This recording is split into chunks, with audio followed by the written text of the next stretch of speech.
உயிரோடும் உணர்வோடும் கலந்து வாழுகின்ற அன்பு சொந்தங்கள் அனைவருக்கும் வணக்கம். இங்கே பன்னெடுங்காலமாக நம் நிலத்தில், நம் நாட்டிலே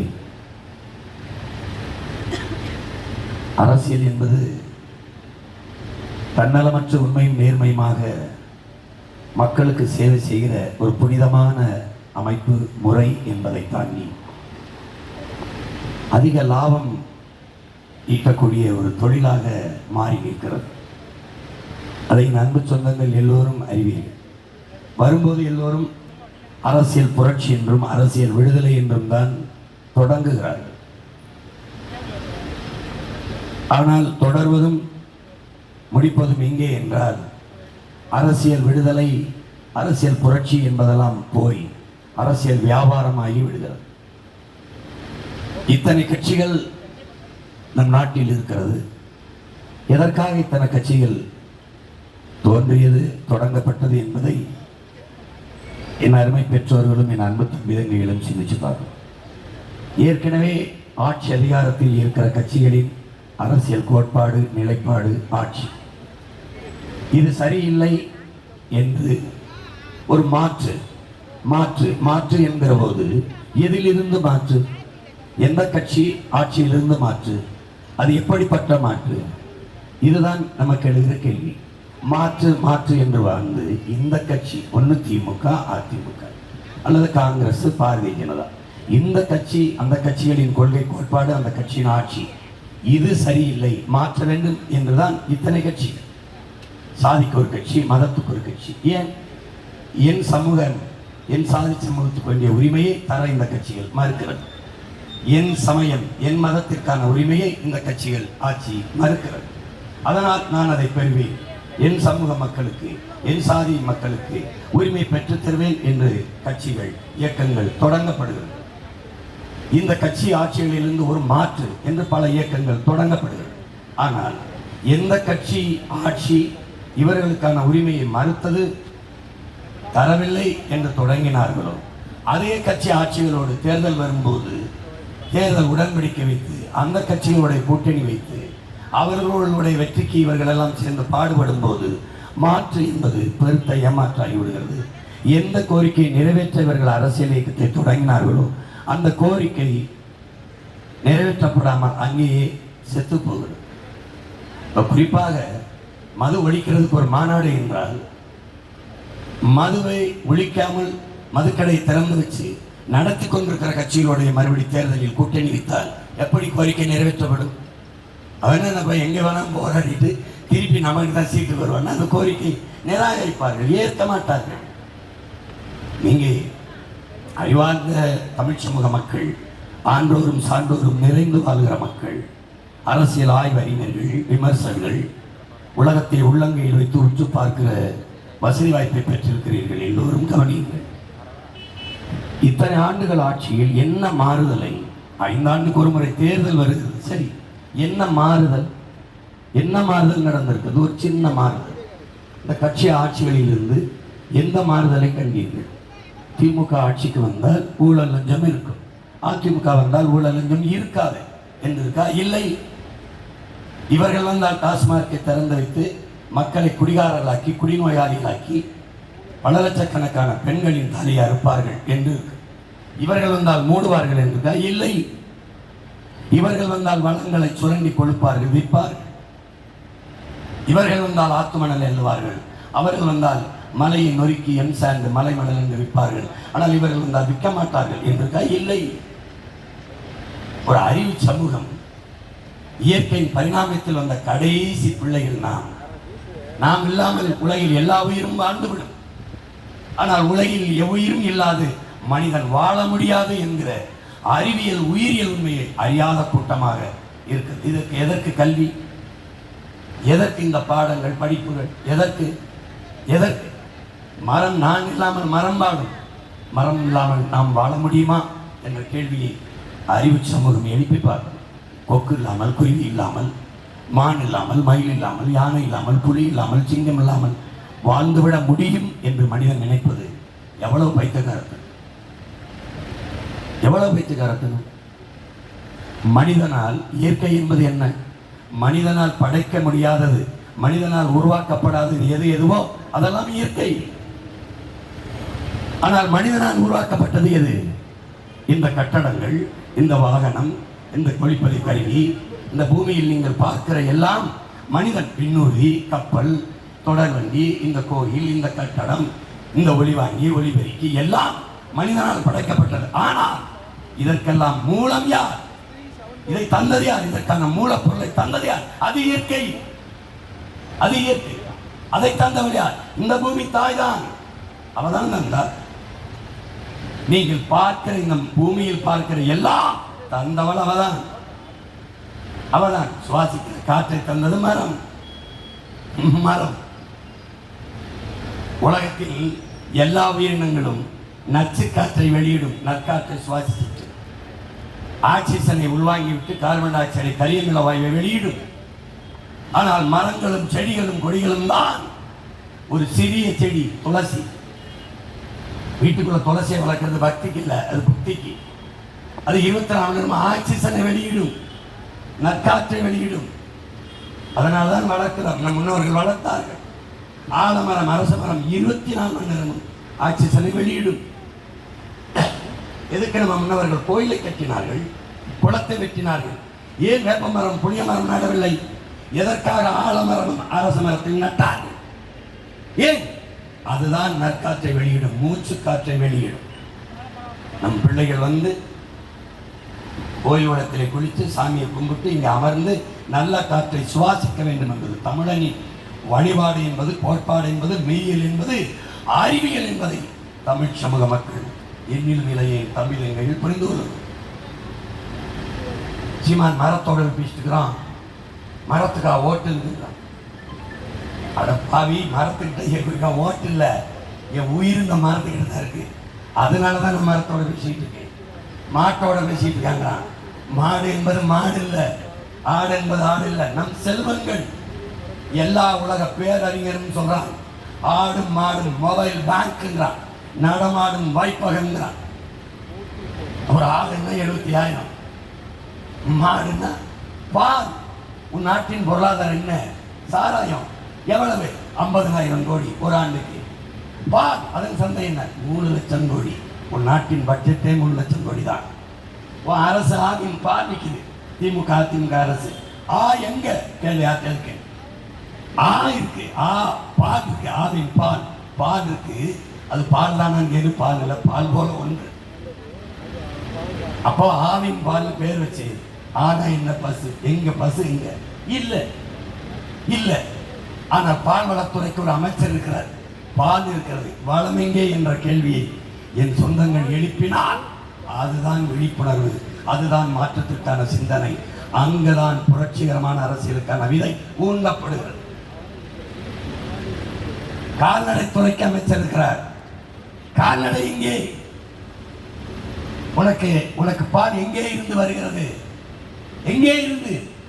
ஆந்திராவில் இருந்து. ஆந்திர முதலாளிக்கு தமிழ்நாட்டு மக்களுக்கு தரமான பாலை கொடுக்கணும்னு பசுவின் மாறிலிருந்து கறந்த உடனே ஒரு சொட்டு கலப்படம் இல்லாமல் உங்களுக்கு அனுப்பி வைக்கிறார. என்ன அவருக்கு வெங்கடாச்சலி கோயிலில் வேண்டிட்டார, யாருக்கும் கலப்படம் இல்லாமல் தமிழ்நாட்டு மக்களுக்கு பால் கொடுக்கணும்னு. இப்படி ஒரு கூட்டமாக இது மாறி போயிடுச்சு. என்ன கொடுக்குறான்? என்ன தண்ணி கடையில் வாங்கி குடிக்கிற? அது குடிக்கிற திறனில் இருக்கு, தகுதியில் இருக்குன்னு யாருக்கு தெரியும்? யார் தரச்சான்ற தண்டனைய? யார்? நம்ம ஆத்தாளப்பனுக்கு கிடைக்காத தண்ணி அப்போலோ மினரல் கிண்லே முதலாளிக்கு எப்போ பெற்றாலும் கிடைக்குது. எப்படி எப்படி எப்படி அழைச்சி பேசுகிற எத்தனை குடுவை வேணுமாலும் அப்படி கேன்ல கொண்டாந்து இறக்குறானே. எப்படி? ஏன் நமக்கு அந்த தண்ணி கிடைக்கல? அது தண்ணி தாங்க யாருக்கு தெரியும்? தண்ணி குடிக்கிற திறனில் இருக்குன்னு தெரியும். அவ்வளவு நஞ்சு. நீ குடிக்கிற பாலா? குஜராத்திலிருந்து அமுல்னு ஒரு பால் வருது, குஜராத் மாநிலம் நமக்கு கொடுக்குது. ஏன் நீ ஏன் மாடு வளர்க்கல? உனக்கு அவமானம். பால் குடிக்கணும், நெய் திங்கணும், தயிர் திங்கணும், மோர் குடிக்கணும், வெண்ணெய் போடணும், தோசையில் நெய்யை ஊற்றி நல்லா சாப்பிடணும். ஆனால் மாடு வளர்க்கக்கூடாது. அட பைத்தியங்கள், பைத்தியங்கள்.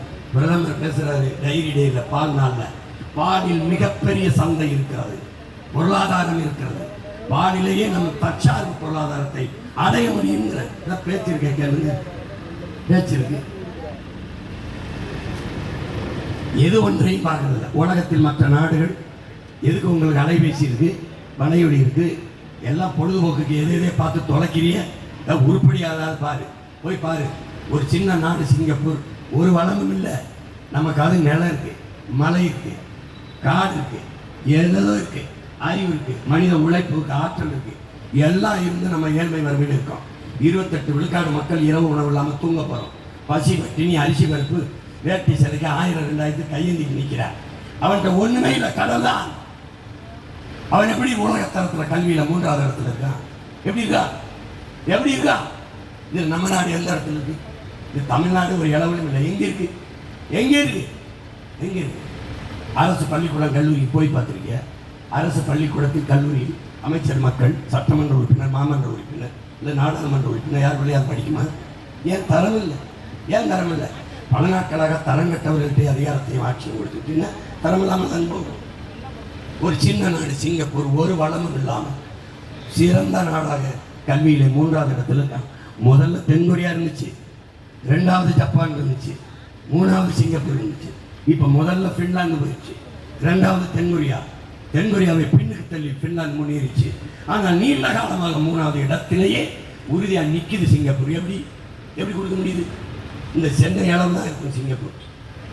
மொத்தமாக சென்னை எவ்வளோ தூரம் இருக்கும் அவ்வளோ கூட இருக்கு.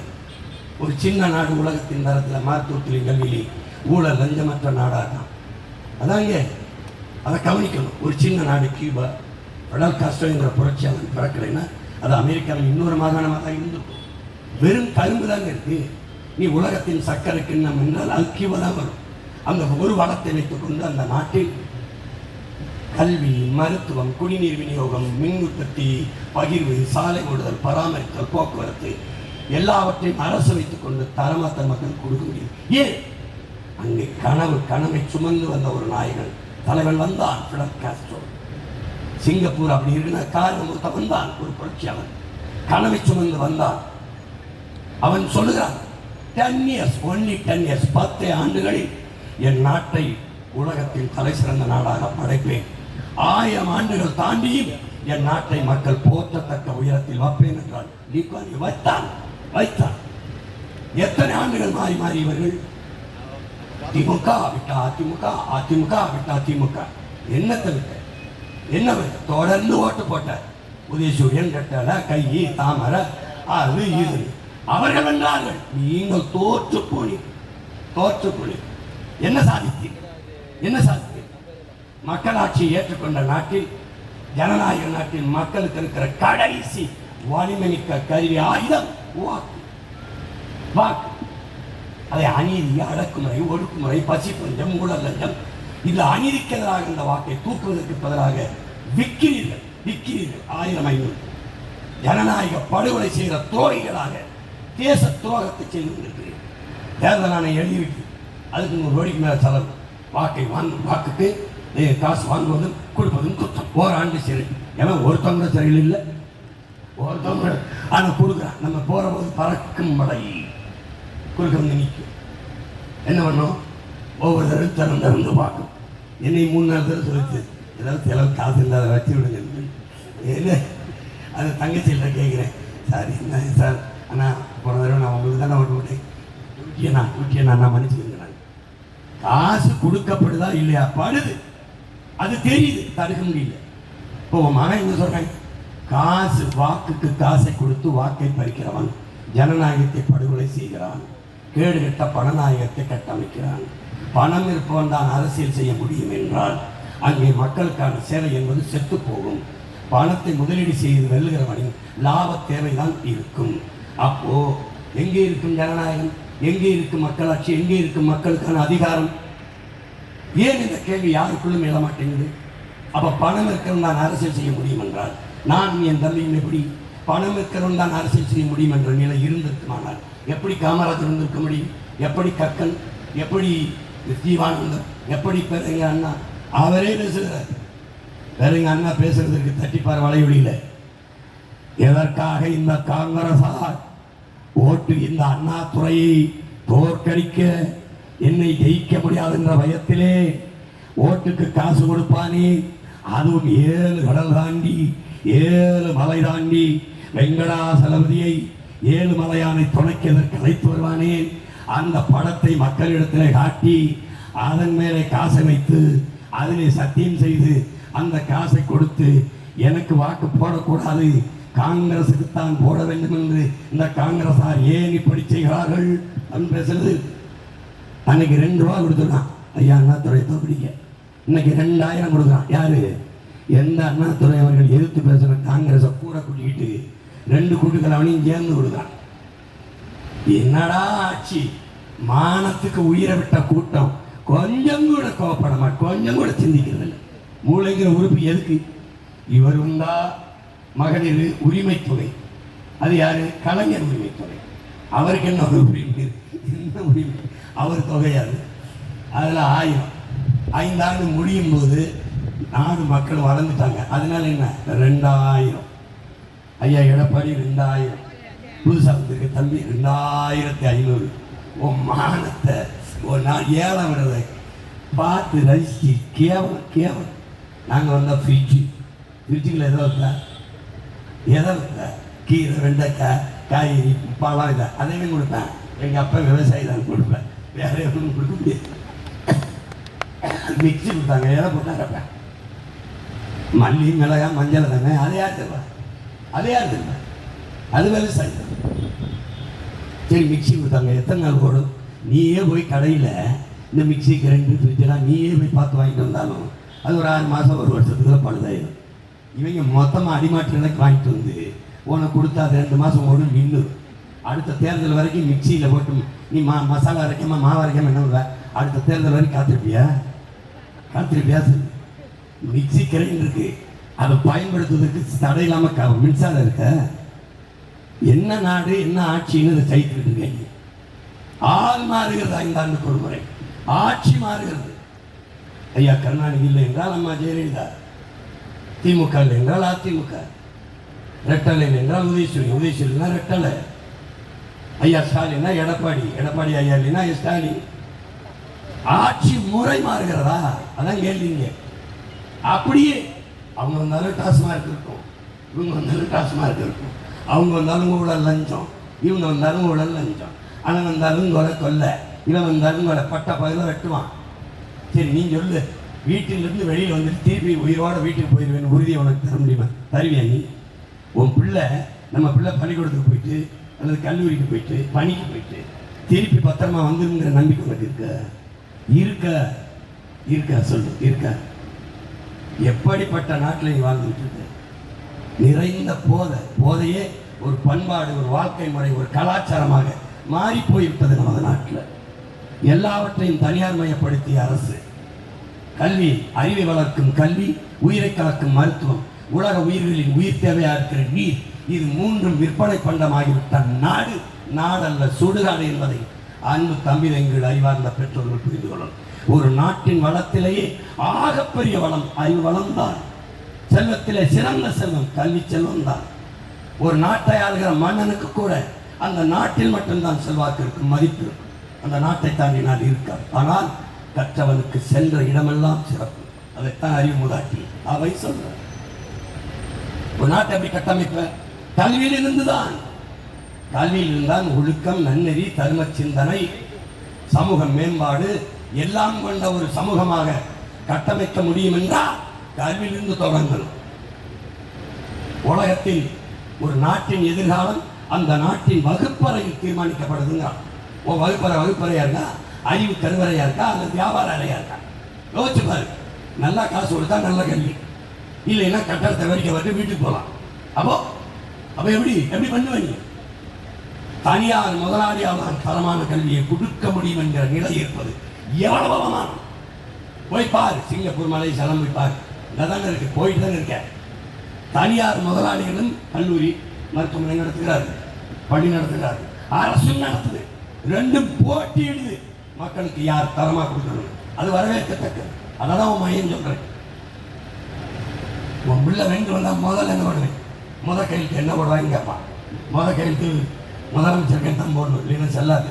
அது போட்டு அடுத்து என்ன பண்ண, கல்வி மானுட உரிமை, கொடுக்க வேண்டியது அரசின் கடமை, கொடுக்காமல் இருப்பது மாபெரும் கொடுமை. பெற்றுக் கொடுங்கள் பிள்ளைகளை, என் நன்மை பெற்றோர்களே, என் உயிரினும் இனிய உடன் பிறந்தார்களே, பெற்றுக் கொடுங்கள் பிள்ளைகளை, கற்றுக் கொடுக்கிறோம் நாங்கள். பிள்ளைகள் உங்கள் வீட்டின் செல்வங்கள் அல்ல, நாட்டின் செல்வங்கள் என்று கையெழுத்து போடுவேன்.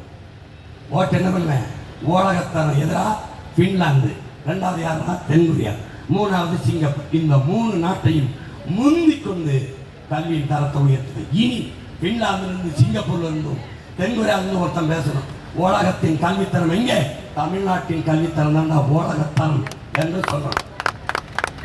அதுக்கு என்ன பண்ண, எனக்கு ஒரு நோக்கம் இருக்கு. தனியார் முதலாளியால் கொடுக்க முடிகிற கல்வியை 8 கோடி மக்களால் நிறுவப்பட்ட ஒரு அரசால் கொடுக்க முடியாதா? இந்த கேள்வியை என் முன்னால் நிற்பவர்கள் அல்ல, உலகெங்கும் இருக்கிற என் சொந்தங்கள், உங்கள் பிள்ளைகள் முன்வைக்கிற இந்த கருத்தை கேட்கிற என் சொந்தங்கள் சிந்திக்கிறேன். அப்படின்னு அரசு தோற்று போகுது, கையாளாமை.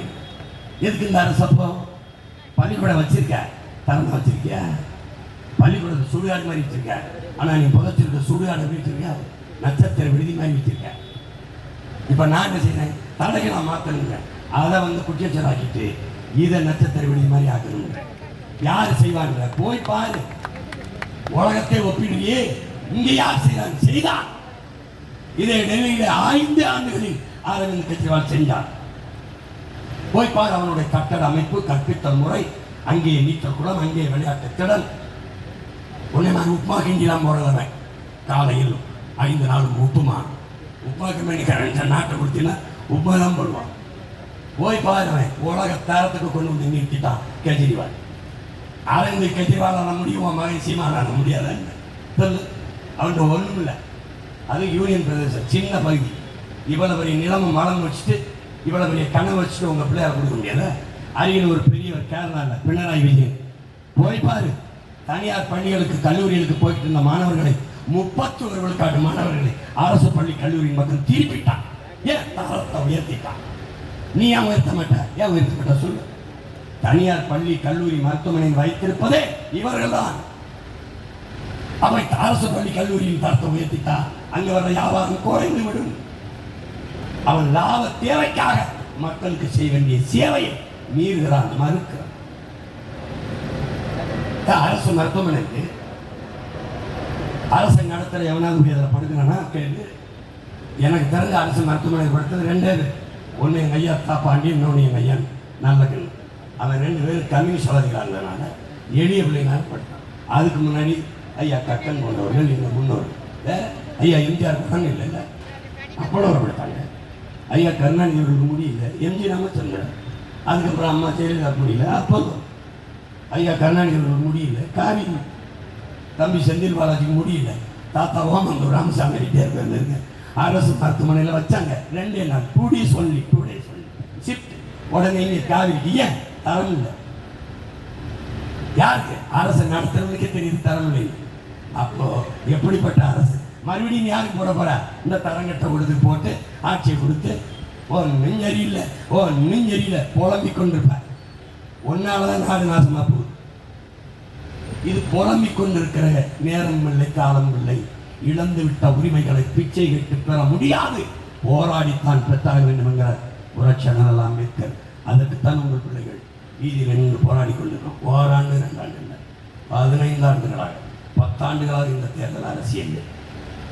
உலக வரலாற்றிலே என் உடன் பிறந்தார்களே, பேரன்பு மிக்க என் பெற்றோர்களே, உலக வரலாற்றிலே ஒரு அரசியல் இயக்கம் இவ்வளவு தோல்வியை சந்தித்த பிறகும் மறுபடி களத்திலே உற்சாகமாக பாய்கிற ஒரு பேரியக்கம் உலக வரலாற்றிலே கிடையாது. இந்திய துணைக்கண்டத்தில் கிடையாது, உலகத்திலே கிடையாது. என்ன முதல் தேர்தலில் 4 லட்சம். அந்த வாக்கை வாங்கின ஒரு கட்சி கரைஞ்சு காணாமல் போயிருக்கும். இல்லை ஏதாவது ஒரு கூட்டணி கட்சியை கூட்டி வச்சு போய் இந்த முட்டிகால் ஓடி தெரியுது 3 சீட்டு 4 சீட்டு நாங்கள் கேட்டிருக்கோம், எங்களுக்கு கூட ஒரு சீட்டு போட்டு கொடுக்க வேண்டும், எங்கள் கேட்கிற பகுதியை கொடுக்க வேண்டும், இப்படி தெரியுது. போயிருக்கோம், போகல. அதே உறுதியோட திருப்பி 2019 18 லட்சம் வாக்கு. 4 லட்சம் இருக்கு, 18 லட்சம். இந்தியாவை யாராக இருந்தாலும் நாங்கள் போட்டியாளர்களே இல்லை. அதில் வாக்கு எப்படி? ஒவ்வொரு தேர்தலும் ஒரு சின்னத்தை கொடுப்பாங்க. எங்களுக்கு வாக்குக்கு காசு கொடுக்கல. நானும் முதலமைச்சர் மகனும் அமைச்சரின் வாரிசும் இல்லை. கொளுத்த பணத்தை வச்சுக்கிட்டு அதை பாதுகாக்கிறது கட்சி ஆரம்பிச்சதில்லை. சாதி சொல்லலை, மதம் சொல்லலை. புரியுதா? என் நம்பிக்கை எந்த பின்புலமும் இல்லை. அது என்ன இருக்கு? கல்வி, அறிவு. வேற என்ன இருக்கு? தன்னலமற்ற என் மண்ணுக்கு மக்களுக்கு உண்மை நேர்மனாக உழைக்க வேண்டும் என்ற மனம், ஒரு துடிப்பு. எதற்கெடுத்தாலும் கையேந்துகிற இழிநிலையில் இல்லாது என் மக்களின் வாழ்க்கை தரத்தை உயர்த்த வேண்டும் என்ற தவிப்பு, துடிப்பு, நோக்கம், கனவு. அதான் உங்க பிள்ளைகளுக்கு இருக்கிற முதலீடு. நான் காசை முன்னிறுத்தவில்லை, ஆகச் சிறந்த கருத்தை முன்வைக்கிறோம். கோடிகளை கொட்டவில்லை. தேர்தல் களத்திலே உயர்ந்த சிறந்த புனிதமான கொள்கையை முன்வைக்கிறோம். எப்படி? அடுத்தது 21வது தேர்தலில் அதில் தோற்றம். என்னை தவிர யாரும் கட்டுத்தொடர்பு இல்லை. ஆனால் 30 லட்சம் வாக்கு திமுக அதிமுகவுக்கு அடுத்து 3வது பெரிய கட்சியாக என் மக்கள் வாக்கை செலுத்தி வளர்த்தாங்க. வாக்கு காசு வாங்கல. நீ சாதி சொன்ன, மதம் சொன்ன, சாராயம் கொடுத்த, சாப்பாடு கொடுத்த, பணம் கொடுத்த, தூக்கி வீசிட்டு போட்டான் 30 லட்சமான தமிழ் மக்கள். நல்ல அரசியல் வர வேண்டும், நல்ல ஆட்சி மலர வேண்டும் என்று நினைத்தேன் என்று சொன்னது. திருப்பி 24 என்னுடைய சின்னத்தை எழுதி புதுச்சின்னு அந்த மாதிரி ஒளி வாங்கி ஒரு மைக்கு தேர்தலுக்கு முதல் வார்த்தை கொடுத்தாங்க. எங்களுக்கு எப்படி கொண்டு போய் சேர்க்கறதுன்னு தெரியல. ஊடகங்கள் எங்களுக்கு ஆதரவும் இல்லை. அது கொண்டு போய் சேர்க்க பொருளாதாரமும் இல்லை. கத்தி கொண்டு போய் சேர்த்தோம். இந்தியாவை ஆளுறதில் நான் வேட்பாளர்களும் இல்லை, வேட்பாளர்களும் இல்லை, எங்களை யாரும் தெரிந்த வேட்பாளர்களும் இல்லை. 36 லட்சம் மக்கள் தேடி வாக்கை செலுத்தி 3வது 4வது பெட்டியில் இந்த மைக் செலுத்த எங்கே இருக்கு சீமான்? இந்த மைக், இந்த மாதிரி ஒரு மைக் எனக்கு கொடுத்தான். ஆனால் பெட்டியில் வைக்கும்போது இங்கே 2 பொத்தானை வச்சு விட்டான். அது சீப்பு மாதிரி இருந்துச்சு. மைக்கா சீப்பா அப்படி குழப்பமாயிடுச்சு. அதில் தேடி போட்டு 36 லட்சம் மக்கள் எனக்கு வாக்கை செலுத்தி அதே மாதிரி 3வது பெரிய கட்சியாகும் தனித்து நின்று முழு இசையும் பெற்ற அங்கீகாரம் பெற்ற ஒரு மாநில கட்சியாக என் மக்கள் உயர்த்தி இருக்கிறார்கள். ஏன்? என் மக்கள் மாண்புமிக்கவர்கள், மகத்தானவர்கள். 3வது இடத்தில் தன் பிள்ளைகளை கொண்டாந்து நிறுத்திய என் மக்கள் 1வது இடத்தில் நிறுத்துவார்கள். ஒரு செயலை செய்ய முயல்வது, மூச்சு விட மறப்பது மட்டும் மரணம் அல்ல. முயற்சி செய்ய மறுப்பதும் மறப்பதும் மரணம் தான். நாங்கள் முயன்றோம். 2016 முயன்றோம். தேர்தல் களத்திலே வந்தோம், போட்டிட்டோம், முயற்சி தோற்றோம். மறுபடி 2019 முயன்றோம், அது மறுமுயற்சி, தோற்றோம். மறுபடி 2021 நின்றோம், அது தொடர் முயற்சி, தோற்றோம். மறுபடி 2024 நின்றோம், அது விடாமுயற்சி, தோற்றோம். இப்போது 2026 அதே களத்தில் தோல்வி என்பது முகத்தில் தெரியாது, அதே உற்சாகத்தோட பாய்கிறோம். இப்போது முயற்சி இல்லை என்ற பெற்றோர்களே, இப்போது முயற்சி இல்லை உடன் பிறந்தார்களே, அசைக்க முடியாத நம்பிக்கை யார் மீது? என்னை பெற்றவர்கள் மீது, என் உடன் பிறந்தார்கள் மீது, அவர்கள் பிள்ளைகள் நாங்கள் வைக்கிற நம்பிக்கை. எங்களை விட்டுவிட மாட்டார். ஏன்? நல்லதைத்தான் என் மக்கள் தேர்வு செய்வார்கள், சரியானதைத்தான் செய்வார்கள், எளிதானதை செய்ய மாட்டார்கள். மகனுக்கு பொண்ணு பார்த்தால் நல்ல பொண்ணு, மகனுக்கு மாப்பிள்ளை பார்த்தால் நல்ல மாப்பிள்ளை, நகை வாங்க போனால் நல்ல சேதாரமில்லாத நகை, நல்ல வடிவம், உடை வாங்க போனால் நல்ல வடிவம், நல்ல உடை, தரமான உடை.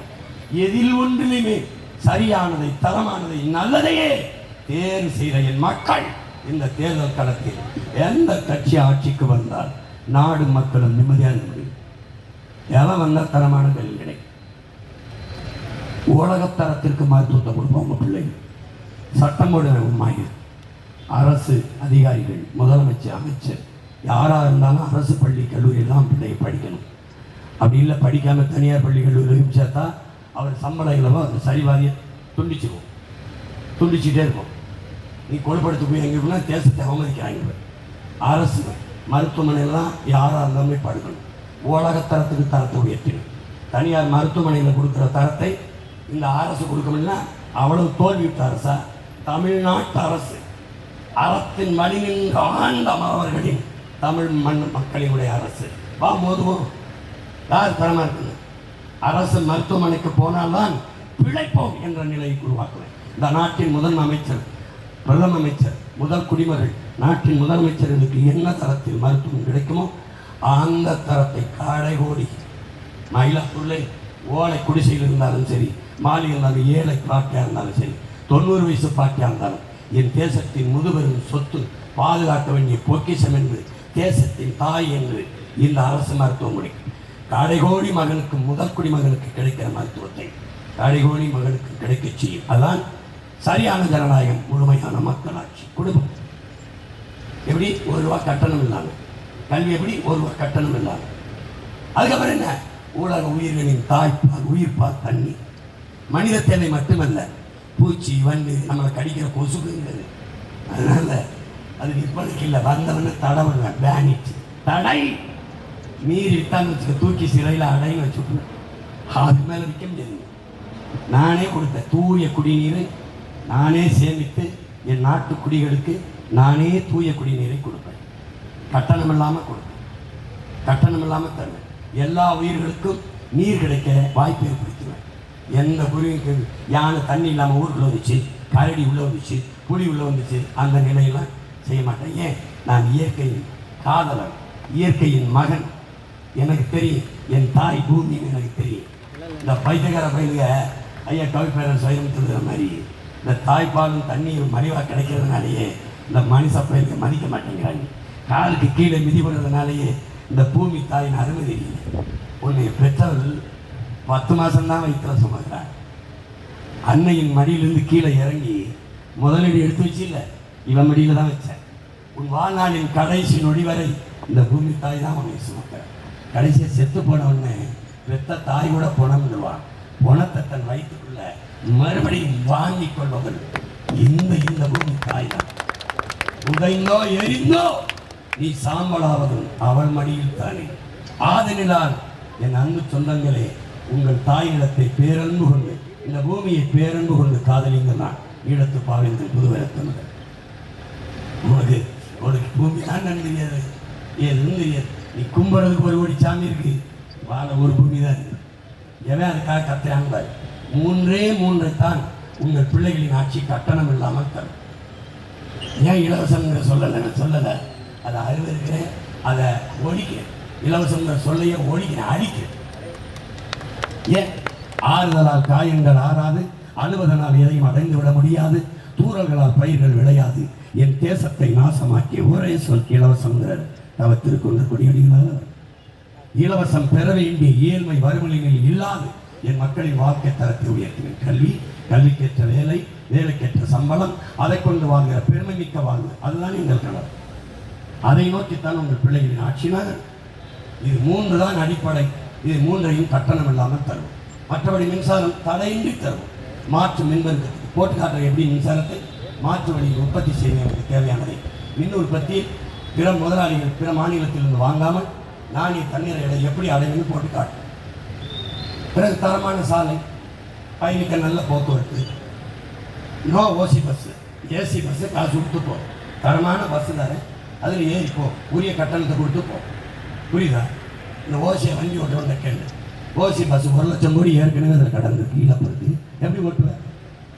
ஒரு நாடு அரசு இலவசமாக பஸ் ஓட்டுவேங்க, பேருந்து ஓட்டுவேங்க. இது ஆட்சியாளர்களாம் எப்படி இப்படியே ஓட்டிக்கொண்டு எங்கே நிறுத்துவேன்? 10 லட்சம் கோடி கடன், 1 லட்சம் கோடி கட்டி, நீ அறிவிச்சிருக்கிற இந்த இலவச ஃப்ரீ ஸ்கீமெல்லாம் நிறைவேற்ற இன்னும் 5 லட்சம் கோடி கடன் வாங்கணும். அந்த கடன் சுமை யார் மேலே? முன்னாடி நிற்கிற மக்கள் மேலே சுமத்துவேன். அத்தியாவசிய பொருள் எதுன்னு பாரு, அவசிய பயன்பாடு மின்சாரம் கட்டணம் ஏற்றுவேன். 3 முறை ஏற்றிருக்காரு ஐயா. அடுத்த என்ன சொத்து வரி ஏற்றி விட்டுருவேன். வீட்டு வாடகை, கடை வாடகைலாம் கூடியிருக்கும். அடுத்த என்ன? பத்திரப்பதிவு, பல மடங்கு கட்டணத்தை. ஒரு இடம் வாங்கி பத்திரம் பதிப்புனா 10 மடங்கு உயர்த்திட்டாங்க. எங்கிருந்து இலவசத்தில் இலக்கிற படத்தை எடுப்பார்கள்? நம்மிடமிருந்து தான். எதை காட்டி கடன் பெற்றார்கள்? நம்மை காட்டித்தான். என் அப்பன் கடன் வாங்கினால் நிலத்தை வைப்பான், வீட்டு வைப்பான். இவர் என்ன வைப்பாங்க?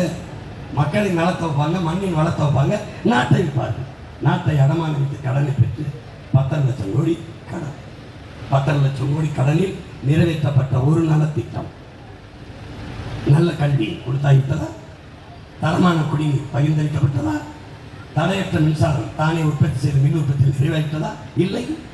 சிறந்த மருத்துவம் நாட்டுக்குடிகளுக்கு கொடுத்தாகிவிட்டதா? இல்லை. பயணிக்க நல்ல பாதை, தரமான போக்குவரத்து கொடுத்தாகிவிட்டதா? இல்லை. அப்ப என்ன நடந்தது? என்ன நடந்தது? எந்த ஒரு அடிப்படை நலத்திட்டம் 10 லட்சம் கோடி இருந்த நாட்டை உலகத்தின் தலை சிறந்த நாடாக மாற்றி படைத்திருக்க முடியுமா? முடியாது. ஒரு நாட்டின் தலைநகர் 60 ஆண்டுகள் ஆட்சி திமுக மழை நீர் கழிவுநீர் வழிந்து ஓட காவாய் இல்லை. ஒவ்வொரு பட்ஜெட்லையும் நிதிகளையும் 4000 கோடி 5000 கோடி ஒதுக்குகிறார்கள். நல்லா கவனிக்கணும், ஒதுக்கீடு தான். அதுக்கு செலவு செய்யணும்னு சொல்றதில்லை, அதுக்கு அழிக்கிறோம், அந்த திட்டத்துக்கு அழிக்கணும்னு சொல்றதில்லை, வார்த்தையை கவனிக்கணும். ஒதுக்கீடு ஏன்டா போல நல்லா சொல்லுங்க. 4000 கோடி ஒதுக்குனீங்களே, அது எங்க? அதான் ஒதுக்கிட்டோம். நல்லா நல்லா சொல்லுங்க இந்த வார்த்தையை, ஒதுக்கீடு. ஒதுக்கிட்டோம். காவா வெட்டுற காசை வாய்க்கில் போடுறதுனால இன்ன வரைக்கும் மழை நீர் கழிவுநீர் வெளியேற மாட்டேங்குது. மழை பெஞ்சனா வெள்ளத்தில் மிதக்கிறான். ஒரு ஆட்சி என்பது எப்படி?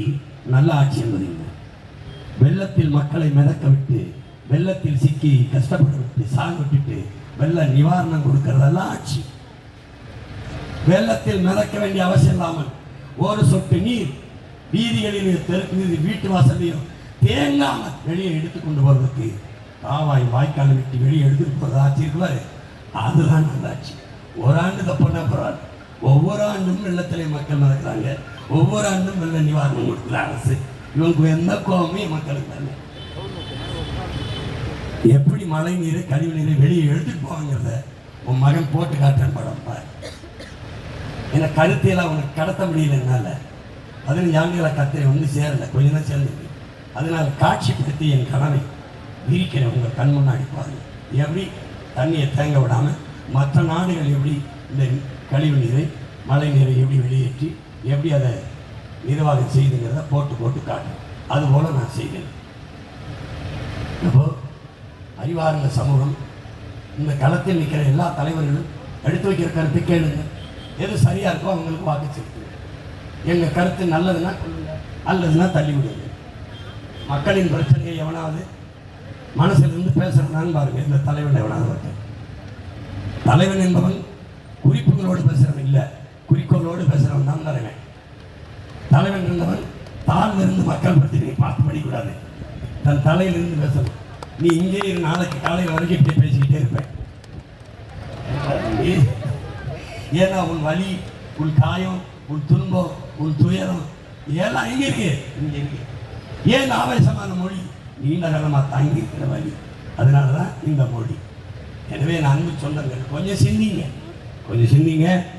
அந்த உக்ரைன் பிரதமர் செலன்ஸ்கி அவன் பிரதமர் ஆனவனா அரசு அலுவலகங்களில் என்னுடைய படத்தை எல்லாம் எடுத்துருக்கேன்ட்டான். நான் ஒரு அடையாளமோ குறியீடு அல்ல, அதனால ஐக்கியதான் ஐடென்டிட்டி என்னை தூக்கி விட்டான். அப்போ என்ன பண்ணலாம்? உங்கள் பிள்ளைகளின் படங்களை உங்கள் மேசைக்கு எதிராக, அலுவலக மேசைக்கு எதிராக மாட்டிடு. ஏதாவது ஒரு கோப்பு வருதா கையெழுத்துக்கு ஃபைல் அதை பாரு. அப்போ உன் பிள்ளைகளின் முகத்தை பாரு. நீ இடுற கையெழுத்து உன் பிள்ளைகளின் எதிர்காலத்துக்கு சரியாக இருக்குன்னா இது, இல்லைன்னா இட்டாதுன்ட்டான்.